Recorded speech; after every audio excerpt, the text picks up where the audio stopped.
वक्रतुंड महाकाय सूर्यकोटि समप्रभ निर्विघ्नं कुरु मे देव सर्वकार्येषु सर्वदा। सरस्वती नमस्तुभ्यं वरदे कामरूपिणि विद्यारम्भ करिष्यामि सिद्धिर्भवतु मे सदा। कस्तूरीतिलकं ललाटपटले वक्षस्थले कौस्तुभं नासाग्रे वरमौक्तिकं करतले वेणुकरे कङ्कणं सर्वाङ्गे हरिचन्दनं सुललितं कण्ठे च मुक्तावली। गोपश्रीपरिवेष्टितो विजयते गोपालचूडामणि। कृष्णाय वासुदेवाय हरये परमात्मने प्रणतक्लेशनाशाय गोविन्दाय नमो नमः। नमस्ते भगवान् व्यास वेदशास्त्रार्थकोविद ब्रह्मा विष्णु महेशानां मूर्ते सत्यवती सुत। शूकरूप प्रबोधज्ञ सर्वशास्त्रविशारद एतत्कथा प्रकाशेन मज्ञानं विनाशय। अलंकापुरी पुण्यभूमि पवित्र तिथे नांदतो ज्ञानराजा सुपात्र। तया आठविता महापुण्यराशी नमस्कार माझा सद्गुरु श्री ज्ञानेश्वरासी। जय जय रघुवीर समर्थ। कृष्ण गोविंद नारायण हरे कृष्ण गोविंद नारायण हरे कृष्ण गोविंद नारायण हरे कृष्ण गोविंद नारायण हरे कृष्ण कृष्ण कृष्ण मुकुंद जनार्दना कृष्ण कृष्ण मुकुंद जनार्दना कृष्ण कृष्ण मुकुंद जनार्दना कृष्ण गोविंद नारायण हरे कृष्ण गोविंद नारायण हरे कृष्ण गोविंद नारायण हरे कृष्ण गोविंद नारायण हरे कृष्ण कृष्ण मुकुंद जनार्दना कृष्ण कृष्ण मुकुंद जनार्दना कृष्ण कृष्ण मुकुंद जनार्दना कृष्ण कृष्ण मुकुंद जनार्दना कृष्ण गोविंद नारायण हरे कृष्ण गोविंद नारायण हरे कृष्ण गोविंद नारायण हरे कृष्ण गोविंद नारायण हरे कृष्ण गोविंद नारायण हरे कृष्ण गोविंद नारायण हरे कृष्ण गोविंद नारायण हरे। गोपाल कृष्ण भगवान की जय। श्री ज्ञानेश्वर महाराज की जय। जय जय रघुवीर समर्थ। ओम नमो भगवते वासुदेवाय। दुर्योधन महालामध्ये आला आणि पाण्याला जमीन समजून त्या ठिकाणी पडला। त्यावेळेला द्रौपदी आणि भीमसेन हसले। त्यातून महाभारताच्या युद्धाची ठिणगी पडली आणि महाभारताचे युद्ध त्यानंतर झाले। शुकदेवजी महाराज सुदामाची कथा सांगतात। हा सुदामा भगवान श्रीकृष्णांचा बालसखा आहे। श्रीकृष्ण ज्या वेळेला गुरुग्रही अध्ययन करण्याकरता गेले होते तिथे त्यांना हा सखा मिळाला होता। काही दिवस दोघंही बरोबर राहिले होते। नंतर श्रीकृष्ण मथुरेत निघून आले आणि हा यांचा सखा सुदामा मात्र आपल्या घरी गेला होता। हा सुदामा ब्रह्मनिष्ठ असा ब्राह्मण होता। तो ब्राह्मण असल्यामुळे कुठलाही व्यवसाय करत नव्हता। त्यांच्या घरामध्ये एक मंदिर होतं. त्या मंदिरामध्ये दररोज देवासमोर जो कोणी काही आणून ठेवेल त्याच्यामध्येच त्यांचा उदरनिर्वाह होत होता. त्यामुळे त्याला पोटभर अन्न मिळत नव्हतं. त्याचं शरीर अशक्त होतं. शरीराच्या सगळ्या नाड्या शिरा त्याला दिसत होत्या. त्याला नेसायला नीट वस्त्रही नव्हतं.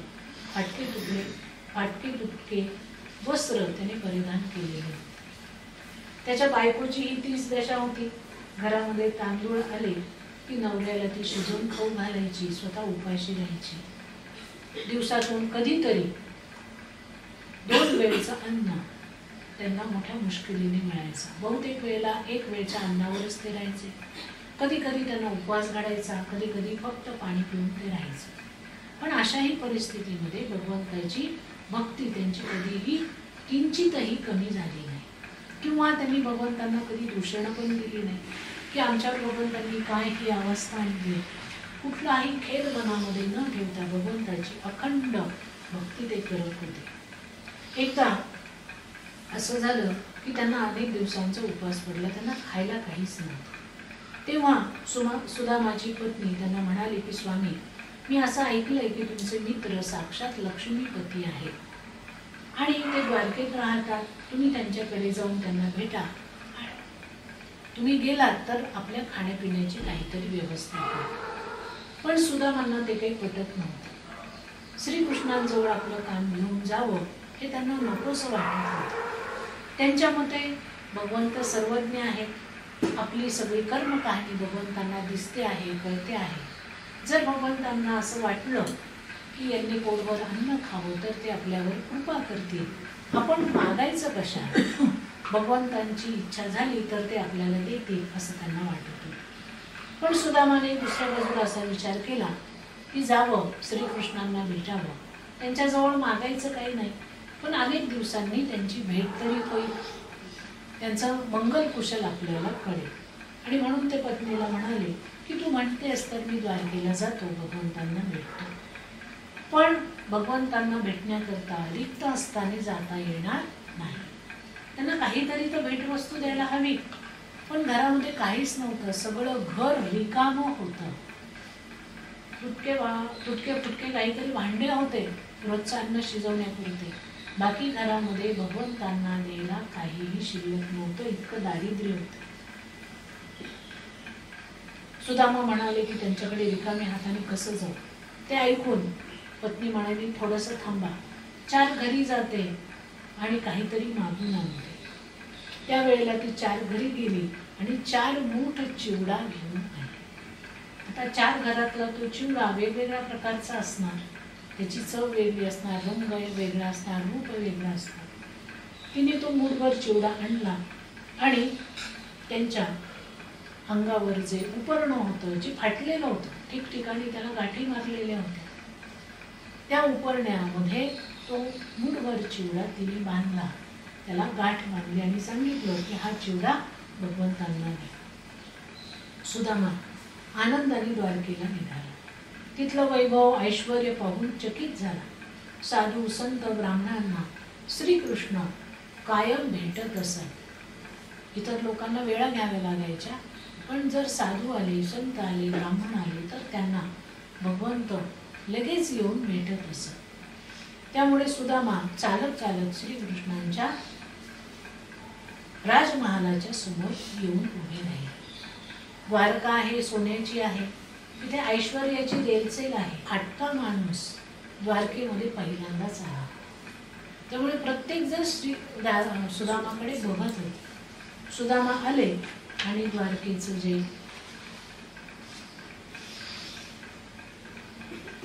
राजमहाल आहे त्या राजमहालाच्या दारासमोर जाऊन उभे राहिले. तिथल्या सेवकांनी विचारलं तुम्ही कोण आहात, कुठून आला आहात, काय काम आहे, कोणाला भेटायचं. त्यावर सुदामाने सांगितलं की श्रीकृष्ण माझा सखा आहे, त्यांना भेटण्याकरता मी खूप लांबून आलो. द्वारपालांनी सांगितलं की त्यांची आता विश्रांतीची वेळ थोड्या वेळाने. सुदामा म्हणे अहो असं करू नका, तुम्ही एकदा आतमध्ये जाऊन सांगा तर खरं श्रीकृष्णांना की तुमचा सखा सुदामा आला आहे. आणि जर श्रीकृष्णांनी सांगितलं की थांबा तर मी थांबतो, पण एकदा तुम्ही माझा निरोप त्यांच्यापर्यंत नेऊन पोहोचवा. त्याप्रमाणे तो राजसेवक गेला. श्रीकृष्णांचं नुकतंच दुपारचं जेवण झालं होतं आणि ते वामकुक्षी घेण्याकरता मंचकावरती पहुडले होते. तोपर्यंत सेवक तिथे आला आणि त्यांनी सांगितलं की भगवान, कुणी सुदामा नावाचा माणूस आलाय आणि तो सांगतोय की मी भगवंताचा लहानपणीचा मित्र आहे. भगवंतांनी सुदामाचं नाव ऐकल्याबरोबर मंचकावरनं ते उठले आणि धावत सुटले, सुदामा सुदामा सुदामा करत. त्यांच्या शेजारी लक्ष्मी बसलेली होती, साक्षात लक्ष्मी असणारी रुक्मिणी. तिने पाहिलं की कोण हा सुदामा आहे की ज्याच्यासाठी भगवंत इथून पळत सुटले. तीही त्यांच्या मागे धावायला लागली. सगळे लोक त्यांच्या मागे धावत धावत आले. श्रीकृष्ण दाराजवळ आले. त्यांनी बघितलं, सुदाम्याला बघितलं, सुदाम्याची अवस्था बघितली, त्याला कडकडून आलिंगन दिलं, माझा सुदामा माझा सुदामा असं म्हणून श्रीकृष्णांच्या डोळ्यातून अश्रू व्हायला लागले. आणि सुदामाच्याही डोळ्यातून अश्रू व्हायला लागले की माझा मित्र द्वारकाधीश आहे, पण तो मला अजूनही माझा मित्र मानतो. कितीही श्रीमंत असला तरी त्याने मला लांब ठेवलेलं नाही, त्याने मला जवळ घेतलंय. याचं त्याला खूप अप्रूप वाटलं. दोघांच्याही डोळ्यातून अश्रुधारा वाहत. नंतर श्रीकृष्ण त्याचा हात धरून त्याला आपल्या महालात घेऊन आले. त्याला म्हणाले, किती दिवसांनी भेटलास तू? इतका दिवस कुठं होता? तुला माझी कधी आठवण आली नाही का? मला भेटावंसं वाटलं नाही का? असे अनेक प्रश्न त्यांनी जाता जाता सुदामांना विचारले. सुदामाला आपल्या हालात घेऊन आले. त्यांना मंगलमय स्नान घातलं, आपला स्वतःचा पितांबर नेसायला दिला, त्यांना यज्ञोपवीत घातलं, त्यांच्या अंगाला शीतरसिक चंदन घातलं, सुदामांना स्वादिष्ट भोजन दिलं. त्यानंतर सुदामांना पलंगावर बसवून आपल्या राण्यांसहित श्रीकृष्णांनी सुदामांची पूजा केली.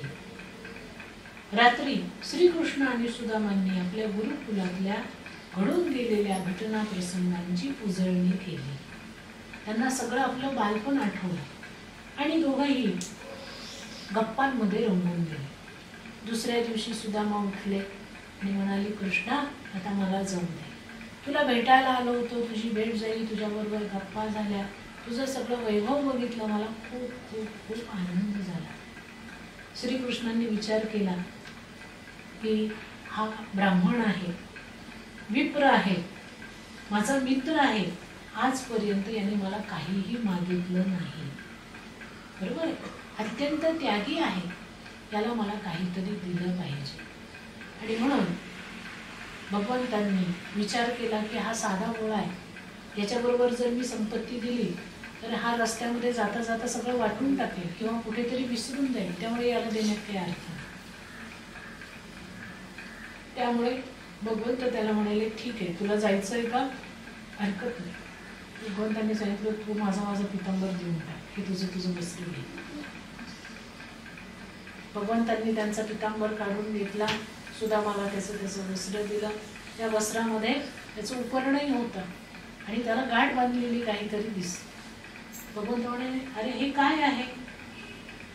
सुदामा बोलून गेला की तुझ्यासाठी मी आणलं होतं, पण आता राहू दे. भगवंत म्हणे, राहू दे का?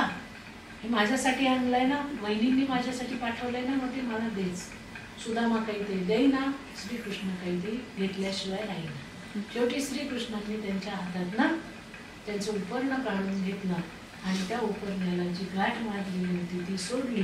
त्याच्यामध्ये होता चिवडा. तो बघितला आणि त्यांनी तो ग्रहण केला.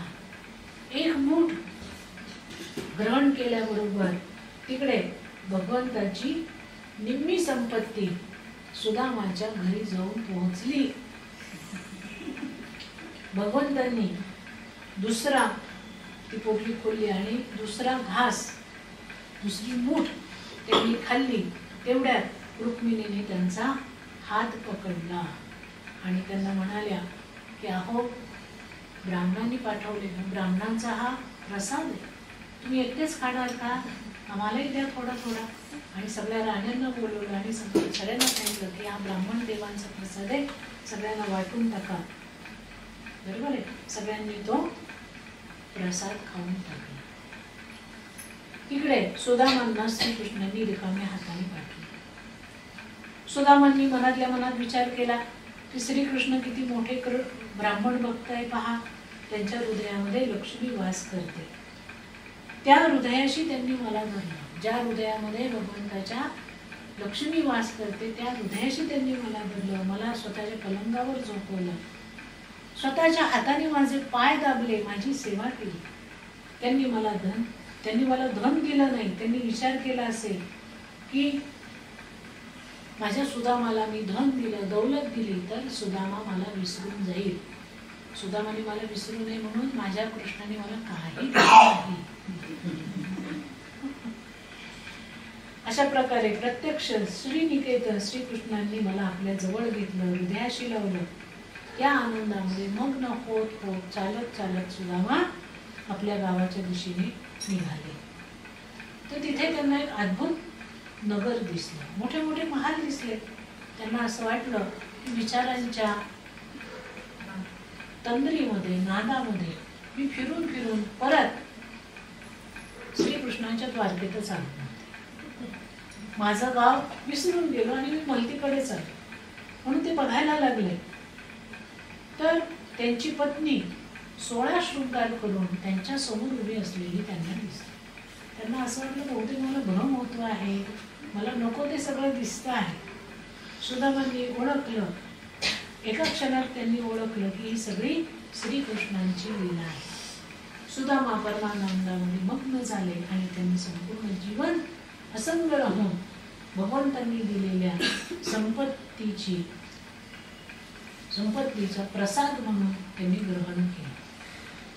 आणि शेवटी भक्तीमुळे त्यांना भगवंताची प्राप्ती झाली. भगवंतांनी एक मोठा चिवडा खाल्ला आणि सगळं ऐश्वर्य सुदामाला दिलं. भगवंताचं स्मरण केल्यानंतर भगवंत आपल्या भक्तांना लाले लाल करून टाकतात. भक्ताकडे ज्या गोष्टी नाही आहेत त्या गोष्टी ते त्याला देतात. ज्याच्याकडे संपत्ती आहे त्याला संपत्ती नाही देत, त्याला भक्ती देतात. ज्याच्याकडे भक्ती आहे त्याला ज्ञान देतात. ज्याच्याकडे ज्ञान आहे त्याला भक्ती देतात. हो की नाही? कोणाची गरज काय आहे हे भगवंतांना चांगलं माहिती आहे. त्यानंतर एकदा सूर्यग्रहणाच्या निमित्ताने सगळे लोक म्हणजे वृंदावनातले, गोकुळातले, द्वारकेतले सगळे लोक कुरुक्षेत्रामध्ये एकत्र आले, एकमेकांना भेटले. खूप दिवसांनी नंद वसुदेव एकमेकांना भेटले. वसुदेवांना आपल्या भूतकाळातल्या एक एक गोष्टी आठवल्या. श्रीकृष्ण आणि बलरामजी, नंद बाबा आणि यशोदा हेही एकमेकांना भेटले.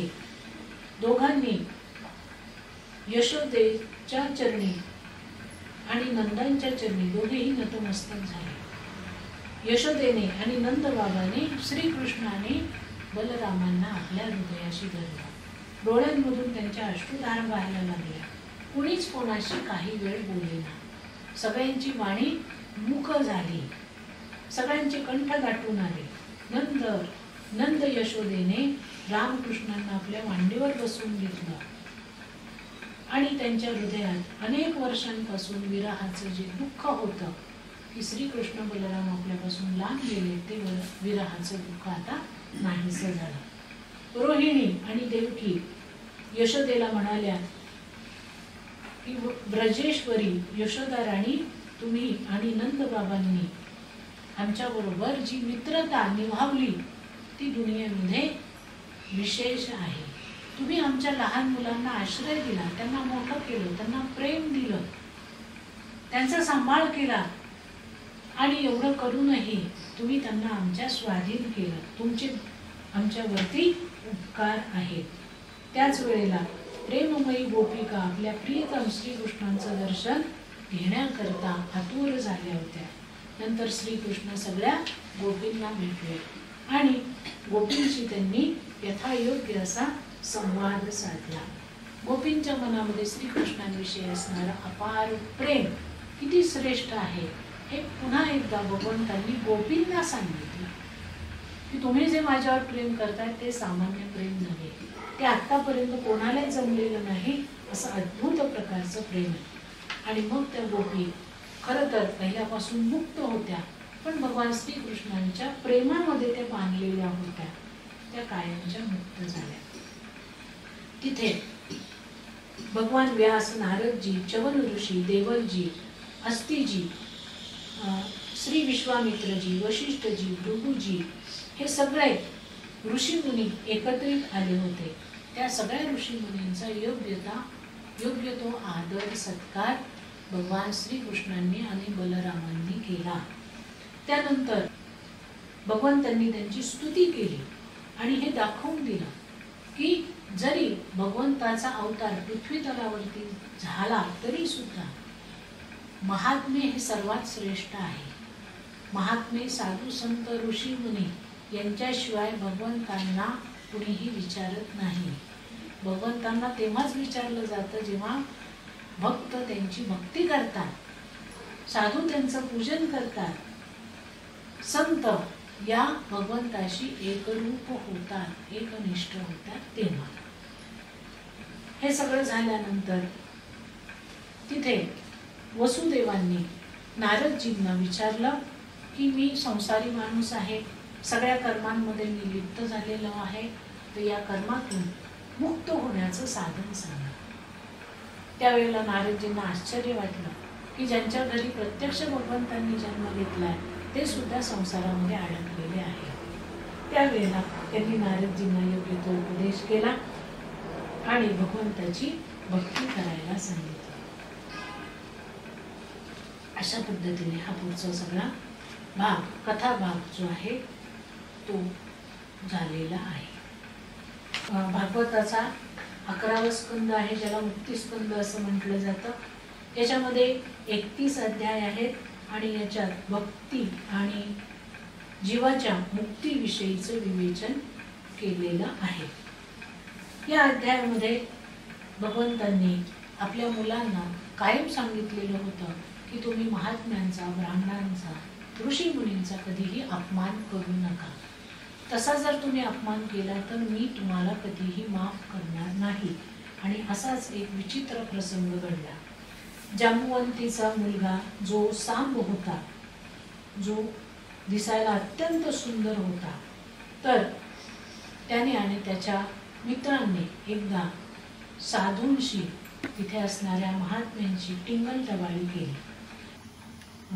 त्या सांबाला, जो जांबुवंतीचा मुलगा आहे, त्या सांबाला त्याच्या मित्रांनी साडी नेसवली आणि तिथे उपस्थित असणाऱ्या महात्म्या लोकांकडे ते घेऊन गेले आणि त्यांना विचारलं, अतिशय अभिनय केला गर्भवती स्त्रीचा आणि त्या महात्म्या लोकांना विचारलं की कृपया सांगा की आमच्या या मित्राच्या पत्नीला मुलगा होणार आहे की मुलगी होणार. तो जो सांब होता त्याने कुशलतेने अगदी वापरून काळावेळा घेत त्या महात्म्यांना नमस्कार केला. ते महात्मे जे होते त्यांनी ओळखलं होतं की हे आपली थट्टा करताय. त्यावेळेला ते महात्मे लोक त्यांना म्हणाले की अरे मूर्खांनो, याला मुलगा होणार नाही, मुलगी होणार नाही. तुम्ही कपडे लत्ते बांधून याचं पोट फुगवलेलं आहे, याच्या आतमध्ये एक मुसळ निघेल आणि त्या मुसळामुळे तुमच्या संपूर्ण वंशाचा नाश होईल. हे ऐकून ते यदुवंशी मुलं घाबरली.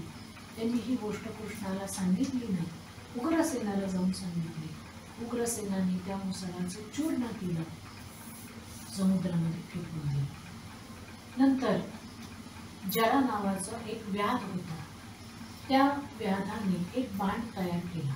त्याचे मुसळ होते त्याचं चूर्ण करण्यात आलं. त्याचा शेवटचा काही भाग इतका कठीण होता की त्याचं चूर्ण होईना. शेवटी तो भाग तसाच पाण्यात फेकून दिला आणि जरा नावाच्या व्याधाला तो भाग सापडला. त्याने त्याच्यापासून बाण तयार केला. एक दिवशी नारदजी द्वारकेत भगवंतांना भेटायला आले. भगवंताचं रूप इतकं सुंदर होतं की त्यांच्या दर्शनाचा मोह नारदजींना वारंवार होत असे. भगवंतांनी त्यांना वसुदेव देवकीकडे पाठवलं वसुदेवांनी त्यांचं स्वागत केलं, सत्कार केला आणि वसुदेवजी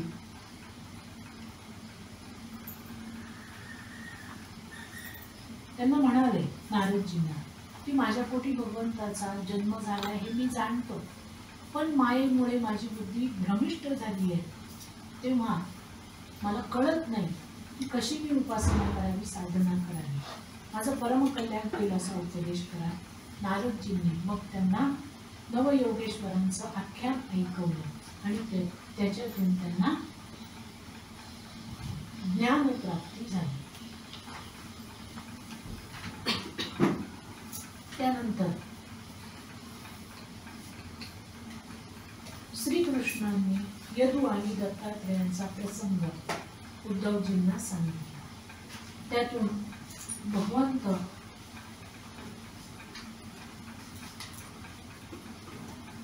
भगवंत असं सांगू इच्छित होते की मनुष्याचं शरीर हे किती अद्भुत आहे आणि या शरीरामध्येच आपल्याला भगवंताची प्राप्ती करून घेता येते. त्याच्याकरता सद्गुरूंचं मार्गदर्शन हे अधिक मोलाचं आहे. गुरु कसे असतात, गुरुकडनं कसं गुणांचं ग्रहण शिष्याने करावं, आपलं जीवन अशा पद्धतीने संपन्न करावं, सर्वात शेवटी आत्मज्ञान प्राप्त करून घेऊन आपल्या जीवनाचं कल्याण जीवाने कसं साधावं हे त्यांनी त्याच्यातून सांगितलं आहे. पण त्यांनी संतांचं महत्त्व सांगितलेलं आहे. संत हेच देवता स्वरूप असतात आणि संत हेच जीवाचे बंधू बांधव आहे. संतांचा संग ज्या ज्या जीवाला मिळेल त्या जीवाचा उद्धार होतो. भगवंतापर्यंत जर जीवाला जायचं असेल तर संतांना शरण जायला हवं आणि म्हणून भगवंत म्हणतात की मी स्वतः संतांचं भजन पूजन करतो. संत हे मला अत्यंतिक प्रिय आहेत. उद्धवाला भगवंतांनी आपल्या स्वरूपाचं ज्ञान दिलं आणि शेवटी सांगितलं की तुला या ज्ञानाचं प्रत्यक्ष अनुभूती संपन्न ज्ञान प्राप्त करायचं असेल किंवा अनुभूती घ्यायची असेल तर तुला संतांना शरण गेलं पाहिजे. भगवंतांचा उपदेश ऐकून उद्धवजी गदगद झाले आणि त्यांच्यापासून ते दूर जाऊ इच्छित नव्हते. भगवंतांना आता स्पष्ट कल्पना आली होती की आपला अवतार कार्य संपवायचं आहे आणि आपल्या लीला आपण आता आवडत्या घ्यायला हव्या. त्यांच्या आज्ञेने उद्धवजी बद्रिकाश्रमाला निघून गेले. इकडे लीला संपवण्याकरता भगवंतांच्या सल्ल्याने यदुवंशी लोकांनी निश्चय केला की आपण शापामुळे जो शाप साधू संतांनी दिलेला आहे त्या शापातून मुक्त होण्याकरता प्रभास क्षेत्रामध्ये जाऊ, तिथे पूजा अर्चा करूया आणि पुन्हा आपलं जीवन जगूया. त्याप्रमाणे सगळेजण प्रभास क्षेत्रात आले. सगळ्या लोकांनी स्नान केलं, तर्पण केलं, त्यानंतर मुक्तपणे खाणं पिणं केलं आणि त्यांची मती भ्रष्ट झाली. मती भ्रष्ट झाली, आपापसामध्ये वादविवाद झाले. वादविवादाचं स्वरूप एकमेकांच्या संघर्षामध्ये झालं आणि सगळे एकमेकांना मारायला उठले. त्यांच्याकडे त्यांना शस्त्रास्त्र नव्हते म्हणून तिथं जे घास तयार झालेलं होतं ते घास उपटून सगळ्यांनी एकमेकांना मारायला सुरुवात केली. बलरामजी आणि श्रीकृष्ण मध्ये पडले की आपलीच मुलं नातवंड एकमेकांना मारतायत. तर त्यावेळेला त्यांनी बलराम आणि श्रीकृष्णांना मारायला सुरुवात केली. मग मात्र श्रीकृष्ण आणि बलरामाने सगळ्यांवर आक्रमण केलं आणि तिथे उपस्थित असणाऱ्या सगळ्या यदुवंशीय लोकांना त्यांनी मारून टाकलं, उद्ध्वस्त केलं. भगवान श्रीकृष्णाच्या आज्ञेने उद्धव बद्रिकाश्रमात निघून गेले होते. द्वारकेमध्ये केवळ अनिरुद्धाचा मुलगा वज्रनाथ राहिला. प्रवास क्षेत्रात सगळेच लोक मारले गेल्यावर बलरामांनी समाधी लावली आणि आपल्या शरीराचा त्याग केला. त्यावेळेला त्या ठिकाणी असणारी शेष गुफा आजही पाहायला मिळते. नंतर भगवान श्रीकृष्ण पिंपळाच्या झाडाखाली बसले. तिथे त्यांचा एक पाय दुसऱ्या पायावर त्यांनी ठेवला. त्या पायाचा रंग गुलाबी होता. त्याला हरणाचा कान समजून एका व्याध्याने बाण मारला. शुकदेवजी महाराज परीक्षितांना सांगतात की तुला माहिती आहे का, भगवंतांनी आपलं शरीर का ठेवलं नाही? भगवंतांनी विचार केला की मी जर माझे शरीर अनंत काळपर्यंत ठेवलं तर या जगामध्ये जे संत महात्मे तयार होतील त्यांनाही आपलं शरीर इथे ठेवावंसं वाटेल. म्हणून भगवंतांनी आपल्या शरीराविषयीचं प्रेम या ठिकाणी ठेवलं नाही आणि त्यांनी आपलं शरीर इथून पंचत्वामध्ये विलीन केलं. जाताना त्यांची आयुध पण निघून गेली.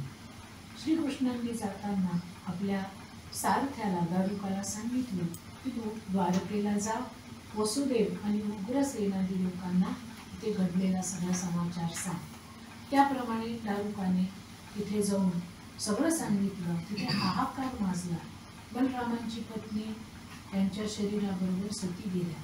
भगवान श्रीकृष्णांच्या पत्नींना त्यांचं शरीर मिळालं नाही म्हणून त्या सती जाऊ शकल्या नाही, पण त्यांनी स्वतःमध्ये अग्नी प्रज्वलित केला आणि त्यांचं शरीर नाहीसं झालं. भगवान श्रीकृष्णांनी आपल्या प्रतिमेची स्थापना लोकांच्या हृदयात करून ते परत धामामध्ये त्यांनी गमन केलं.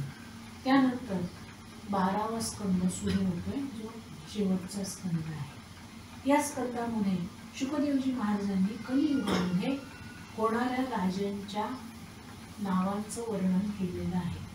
कलियुगामध्ये अधर्म कसा वाढेल तेही सांगितलंय. त्यानंतर कलियुगातल्या दोषांपासून वाचण्याचा उपायही सांगितला आहे. शुकदेवजी महाराज म्हणतात की कलियुगामध्ये दोषांचा खजिना आहे, पण त्यात एक गुण मोठा आहे, ते म्हणजे भगवान श्रीकृष्णांचं नाम संकीर्तन करणं. त्यानंतर ते म्हणाले की राजाश्रय परमात्मा आहे, धर्माश्रय परमात्मा आहे, कालाश्रय सुद्धा परमात्मा आहे, म्हणून प्रलयाश्रय सुद्धा परमात्माच आहे. जे काही सृष्टीमध्ये घडतं ते सगळं परमात्म्याच्या इच्छेने घडतं हे आपण लक्षात ठेवायला हवं. 4 प्रकारचे प्रलय त्यांनी सांगितले. नित्य प्रलय, नैमित्तिक प्रलय, 3रा प्राकृतिक प्रलय आणि 4था आत्यंतिक प्रलय. आत्यंतिक प्रलयालाच मोक्ष असं म्हटलं जातं. त्यानंतर शुकदेवजी महाराजांनी परीक्षिताला आत्यंतिक मुक्ती प्रदान केली आणि ते म्हणाले की हे परीक्षिता, तू आता अनुसंधान कर परमात्मा परमेश्वराचं. तू स्वतः भगवंत आहेस, तू स्वतः परमात्मा आहेस अशी भावना मनामध्ये स्थिर कर आणि आत्म्याचं अनुसंधान करून ब्रह्मस्वरूप होऊन जा. या संपूर्ण सृष्टीला हळूहळू नष्ट करणारा काळ म्हणजे सर्प, तक्षक, तो आता येईल, तुझ्या पायाला चावेल, पण त्याची जाणीव तुला होणार नाही. तुझं शरीर आणि हे विश्व वेगळं नाही अशा दृष्टीने तू विचार कर. असा उपदेश केल्यावर परमहंस शुकदेवजी महाराजांनी परीक्षिताला विचारलं की मी तुला ज्या गोष्टी सांगितल्या तू त्या मन लावून ऐकल्यास ना? तुझ्या अज्ञानाचा नाश झाला का? त्यावरती राजा परीक्षित म्हणाला की हो महाराज, माझ्या अज्ञानाचा नाश झाला आहे. तुम्ही मला ज्ञान विज्ञानाचा उपदेश दिलाय, साक्षात परब्रह्म परमात्मा भगवंताचा उपदेश केलाय आणि मला या अंधकार रूपी अज्ञानातून तुम्ही बाहेर काढलेलं आहे. आता मी आपली वाणी मन स्वतःमध्ये निरुद्ध करतो. त्यानंतर राजा परीक्षिताने परमहंस श्री शुकदेवजी महाराजांची पूजा केली. त्यानंतर ते तुरंत तिथून निघून गेले. मग परीक्षित गंगेच्या किनाऱ्यावरती आसन लावून बसले आणि परमात्म्याच्या चिंतनामध्ये गढून गेले. या सृष्टीमध्ये जो जन्माला येतो त्याच्याबरोबर काळही त्याच्याबरोबरच असतो. म्हणून तक्षक त्या ठिकाणी आला, त्यांना चावला, त्यामुळे राजा परीक्षितांचं शरीर भस्म झालं. पण त्याच्या आधीच परीक्षितांनी ज्ञानाग्नीमध्ये आपलं शरीर भस्मीसात करून टाकले होते. राजा परीक्षिताला वाङ्मय शापातून वाङ्मयी भागवतांद्वारे भगवंतांनी मुक्ती दिली होती. श्री शुकदेवजी महाराजांच्या प्रस्थानानंतर सुत शौनकांचा संवाद चालू झाला. सुतजी सांगतात की परीक्षिताच्या मुलाने नंतर सर्पयज्ञ केला आणि त्याच्यामध्ये तक्षक भस्म व्हायला लागला. तेव्हा तेथे बृहस्पतीजी आले आणि त्यांनी यज्ञ थांबवला. सुतजी श्रीमद भागवताचे महत्व सांगताना म्हणतात की श्रीमद भागवतामध्ये वेदांताचं सार आहे. वेदांताचं सार काय आहे तर संपूर्ण ब्रह्म आणि आत्मा हे एकच आहे. ज्याला ब्रह्मतत्व म्हटलं जातं ते आणि प्रत्येक प्राणी मात्रामध्ये असणारा आत्मा हे एकच आहे. श्रीमद भागवताचं प्रयोजन एकमात्र कैवल्य आहे. शेवटी सुतजींनी शौनकादी ऋषींना सांगितलं की श्रीमद भागवत महापुराण संपूर्ण पुराणांचा परमोच्च शिरोमणी आहे. वैष्णवांचं ते परमधाम आहे. याच्यातच ज्ञान आहे, भक्ती आहे आणि वैराग्य सहित नैष्कर्म्यतेचा आविष्कारही आहे. जो कोणी याचे श्रवण करेल, पठन करेल, विचार करेल त्याला भगवंताची भक्ती प्राप्त होईल आणि तो मुक्त होऊन जाईल. श्रीमद भागवत केवळ भक्तीद्वाराच समजू शकते. ते विद्येने किंवा व्याकरणाने समजू शकत नाही. भक्त्या भागवतम ग्राह्यम नाभ्यासेन न विद्यया. एकमात्र भक्तीद्वाराच भागवताचं ग्रहण होऊ शकतं. त्यानंतर भगवंतांना वंदन करून श्री शुकदेवजींनाही वंदन केलं आहे. कथेच्या शेवटी परंपरेनुसार 2 श्लोक म्हटले जातात. भवे भवे यथा भक्ती पादयोस्तव जायते तथा पुरुष्व देवेश नाथस्त्व नो यत प्रभु. नाम संकीर्तनम यस्य सर्व पाप प्रणाशनम प्रणमो दुःख शमनस्तं नमामि हरिं पदम. नमामि हरिं पदम. नमामि हरिं पदम. हे प्रभो, तुम्ही माझे स्वामी आहात. जन्मोजन्मी तुमच्या चरणांची भक्ती माझ्या हृदयामध्ये स्थिर राहावी. माझ्यावर तुम्ही कृपा करा. मी तुमचा दास आहे. भगवंताचे नाम श्रवण करा, वर्णन करा, त्याचं संकीर्तन करा. त्यामुळे सगळे पापताप नष्ट होऊन जातात. भगवंतांना नमस्कार केल्याने पापाचं फल दुःखाचा नाश होतो. म्हणून तम नमामि हरिं पदम, तम नमामि हरिं पदम, तम नमामि हरिं पदम म्हणून भगवंताच्या चरणी ही वाङ्मयी सेवा अर्पण करूया. भगवान की जय. ज्ञानेश्वर महाराज की जय. जय जय रघुवीर समर्थ.